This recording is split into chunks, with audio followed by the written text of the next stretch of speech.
नमस्कार मित्रो, मी आता लिंबू प्लॉटमध्ये आहे.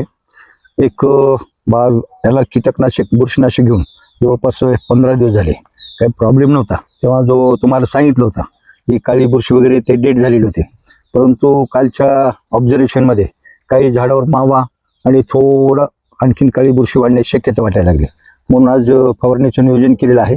फवारणीमध्ये आपण हमला घेतलेला आहे 1.25 मिली 1 लिटरला आणि ब्ल्यू कॉपर घेतलेलं आहे. त्याला कॉम्बिनेशन ते 2.5 ग्रॅम घेतलेले, म्हणजे 600 लिटरला 1.5 किलो आणि 600 लिटरला 750 मिली हे कॉम्बिनेशन करून फवारणीचं नियोजन केलेलं आहे. हे बघा, सेटिंग अतिशय म्हणजे फ्लॉवरिंग अतिशय सुंदर चालू आहे. फ्लॉवरिंग आणि काही ठिकाणी सेटिंग लगेच चालू झालेली. हा जो प्रॉब्लेम होता हा थोडा वाढलेला दिसला, त्यासाठी ह्याला एक स्प्रे घेणे आणि रोगमुक्त कीडमुक्त ठेवणे हा उद्देश. त्यासाठी आज फवारणीचे नियोजन करून फवारणी चालू केली. जे शेतकरी बांधव या लिंबू प्लॉट सोबत आहेत त्यांनी रोग असो कीड असो नसो, एक हमला आणि COC म्हणजे ब्ल्यू कॉपर कॉम्बिनेशन मध्ये एक फवारणी करून घ्या, म्हणजे प्लॉट कंडिशन मध्ये राहील. नमस्कार.